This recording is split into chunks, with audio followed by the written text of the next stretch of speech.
Invitation ಕೊಡೋ ನೆಪದಲ್ಲಿ ಮನೆಗೆ ನುಗ್ಗಿ ದರೋಡೆ ಮಾಡಿದ ಪ್ರಕರಣ ಮಾಸೋಕ್ ಮುಂದೆನೆ ಕಜಾಯ ಕೊಡ್ತೀನಿ ನಿಮಗೆ ಬನ್ನಿ ಅಂತ ಹೇಳಿ ವೃದ್ಧೆಯನ್ನ ಕರೆಸಿಕೊಂಡು ಆ ಮಹಿಳೆಯನ್ನ ಉಸಿರುಗಟ್ಟಿಸಿ ಕೊಲೆಗೈಯಲಾಗಿದೆ. ಕೊಲೆ ಮಾಡಿದ್ದು ಯಾರು, ಮೋಟಿವ್ ಏನಾಗಿತ್ತು, ಡೀಟೇಲ್ಸ್ ಇದೆ ನೋಡೋಣ. ಆನೇಕಲ್ನಲ್ಲಿ ಸಿನಿಮೆಯ ರೀತಿ ವೃದ್ಧೆ ಕೊಲೆಗೈದು ಮನೆಯಲ್ಲಿಯೇ ಬಚ್ಚಿಟ್ಟಿದ್ದ ಹಂತಕಿ. ಚಿನ್ನಕ್ಕಾಗಿ ಕೊಲೆ ಮಾಡಿ ಶವ ಮನೆಯಲ್ಲೇ ಇಟ್ಟಿದ್ದ ಆಂಟಿ. ಪೊಲೀಸರ ವಿಚಾರಣೆ ವೇಳೆ ಅಸಲಿ ಕಹಾನಿ ಬೆಳಕಿಗೆ. ದೀಪಾವಳಿ ಹಬ್ಬಕ್ಕೆ ಮಾಡಿದ ಕಜ್ಜಾಯ ನೀಡುತ್ತೇನೆ ಬನ್ನಿ ಎಂದು ಅಜ್ಜಿಯೊಬ್ಬರನ್ನು ಕರೆದ ಅದೇ ಊರಿನ ಮಹಿಳೆ ಅಜ್ಜಿ ಬಳಿ ಇರುವ ಚಿನ್ನಕ್ಕಾಗಿ ಆಕೆಯನ್ನೇ ಕೊಂದು ಕೆರೆಗೆ ಎಸೆದಿದ್ದಾಳೆ. ಬೆಂಗಳೂರು ಹೊರವಲಯದ ಆನೇಕಲ್ ತಾಲೂಕಿನ ಸರ್ಜಾಪುರ ಪೊಲೀಸ್ ಠಾಣಾ ವ್ಯಾಪ್ತಿಯ ಕೂಗೂರು ಬಳಿ ಘಟನೆ ನಡೆದಿದೆ. 68 ವರ್ಷದ ಭದ್ರಮ್ಮ ಮೃತ ದುರ್ದೈವಿಯಾಗಿದ್ದು, ದೀಪಾ ಕೊಲೆ ಮಾಡಿರುವ ಚಾಲಾಕಿ ಕಿಲ್ಲರ್ ಲೇಡಿ ಆಗಿದ್ದಾಳೆ. ಕಳೆದ 30ನೇ ತಾರೀಕಿನಂದು ಭದ್ರಮ್ಮ ಕಾಣೆಯಾಗಿದ್ಲು. ಇನ್ನು ಈ ಬಗ್ಗೆ ಸರ್ಜಾಪುರ ಪೊಲೀಸ್ ಠಾಣೆಯಲ್ಲಿ ದೂರು ದಾಖಲಾಗಿರುತ್ತೆ. ತನಿಖೆಯನ್ನ ಚುರುಕುಗೊಳಿಸಿದಾಗ ದೀಪಾ ಮೇಲೆ ಅನುಮಾನ ಬಂದ ಹಿನ್ನೆಲೆ ಪೊಲೀಸರು ತೀವ್ರ ವಿಚಾರಣೆ ನಡೆಸಿದಾಗ ಅಸಲಿ ಕಹಾನಿ ಹೊರಬಿದ್ದಿದೆ.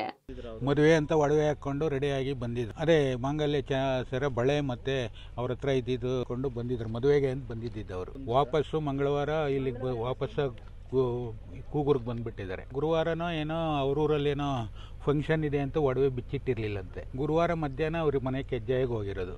ಕೆಜ್ಜಾಯಿನ ತಗೊಂಡು ಬಂದಿರೋದು. ಅವತ್ತಿಂದ ಕಣ್ಮರೆ ಆಗಿದ್ದು. ದ್ವೇಷ ಇಲ್ಲ ಸರ್, ಅವರಿಗೆ ಪಾಪ ಪುಣ್ಯನೇ ಗೊತ್ತಿಲ್ಲ. ಹೆಬ್ಬೆಟ್ಟು ಅವ್ರಿಗೆ ಇವತ್ತುವರೆಗೂ ಅವರು ಕಷ್ಟದಲ್ಲೇ ಬದುಕಿರೋರು. ನೋಡಿದವ್ರು ಯಾರೋ ಗೊತ್ತಿಲ್ಲ ಸರ್, ಎಲ್ಲ ಒಬ್ರಿಗೊಬ್ರು ಹೇಳಿರೋದಷ್ಟೇ. ಎಲ್ಲ ಕೊಳ್ತೋಗಿದೆ, ಕಟ್ಬಿಟ್ಟು ಕಾಲೆಲ್ಲ ಕಟ್ಬಿಟ್ಟು ಈ ಥರ ಕೋಳಿನ ಕಟ್ಟಿದಂಗೆ ಕಟ್ಟಾಕ್ಬಿಟ್ಟಿದ್ದಾರೆ. ಹೌದು, ಮಾಂಗಲ್ಯ ಸರ, ಬಳೆ, ಕಿವಿ ಓಲೆ ಮತ್ತೆ ಅದೆಲ್ಲ ಸೇರಿದ್ರೆ ಒಂದು 50 ಗ್ರಾಮ್ ಇರುತ್ತೆ ಸರ್.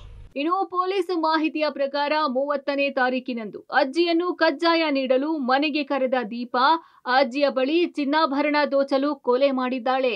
ಆ ನಂತರ 2 ದಿನ ಶವವನ್ನ ಮನೆಯಲ್ಲೇ ಬಚ್ಚಿಟ್ಟಿದ್ಲು. ಆದರೆ ದುರ್ವಾಸನೆ ಬರ್ತಿದ್ದಂತೆ ದೊಡ್ಡ ತಿಮ್ಮಸಂದ್ರ ಕೆರೆಗೆ ಕಾರಿನಲ್ಲಿ ತೆಗೆದುಕೊಂಡು ಹೋಗಿ ಹೆಣವನ್ನು ಎಸೆದು ಅಲ್ಲಿಂದ ಪರಾರಿಯಾಗಿದ್ದಾಳೆ.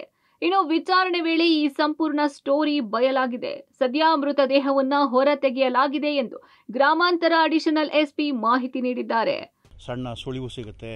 ಆ ಊರಿನ ದೀಪ ಅನ್ನುವಂತಹ ವ್ಯಕ್ತಿ ಈ ಅಮ್ಮನ್ನು ಕರ್ಕೊಂಡು ಹೋಗಿದ್ದಾರೆ ಅಂತ ಹೇಳುವಂಥದ್ದೊಂದು ಮಾಹಿತಿ ಬರುತ್ತೆ. ಸೊ ಅವರನ್ನು ಪತ್ತೆ ಮಾಡೋ ಸಲುವಾಗಿ ಪೊಲೀಸರು ಪ್ರಯತ್ನ ಪಡ್ತಾರೆ. 2-3 ದಿವಸಗಳ ಕಾಲ ಸಿಗೋದಿಲ್ಲ. ಆ ದೀಪ ಅವ್ರನ್ನ ಕರೆಸಿ ಎಂಕ್ವೈರಿ ಮಾಡುವಾಗ ಭದ್ರಮ್ಮ ಅಂತ ಹೇಳುವವ್ರನ್ನ ಆಕೆ ಕೊಲೆ ಮಾಡಿ ಒಂದು ಗೋಣಿಚೀಲದೊಳಗಡೆ ಹಾಕಿ ಈ ಕೆರೆ ದಂಡೆ ಮೇಲೆ, ಕೂಗೂರಿನ ಕೆರೆ ದಂಡೆ ಮೇಲೆ ತಂದು ಎಷ್ಟಿದ್ದಾಗಿ ಪೊಲೀಸರಿಗೆ ಬಂದು ತೋರಿಸ್ತಾರೆ. ಅದ್ರ ಪ್ರಕಾರ ಬಂದು ನೋಡುವಾಗ ಇಲ್ಲಿ ಡೆಡ್ ಬಾಡಿ ಸಿಕ್ಕಿದೆ.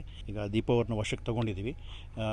ಮಿಸ್ಸಿಂಗ್ ಕೇಸನ್ನು ಕೊಲೆ ಕೇಸನ್ನಾಗಿ ಪರಿವರ್ತನೆ ಮಾಡಿಕೊಂಡು ತನಿಖೆಯನ್ನು ಮುಂದುವರಿಸಿದ್ದೀವಿ. ಒಟ್ಟಿನಲ್ಲಿ ಇಂತಹ ಎಲ್ಲಾ ಲೇಡಿಗಳ ವಿಚಾರವಾಗಿ ಆದಷ್ಟು ಸಾರ್ವಜನಿಕರು ಹಾಗೂ ವೃದ್ಧರು ಹುಷಾರಾಗಿರಬೇಕು. ಜೊತೆಗೆ ಚಿನ್ನಾಭರಣ ಹಾಕೊಂಡು ಬೇರೆಯವರ ಮನೆಗೆ ಹೋಗುವ ಮುನ್ನ ಎಚ್ಚೆತ್ತುಕೊಳ್ಳಬೇಕು. ಅಂಬರೀಶ್ ಮಂಜು, ಆನೇಕಲ್ ಪಬ್ಲಿಕ್ ಟಿವಿ.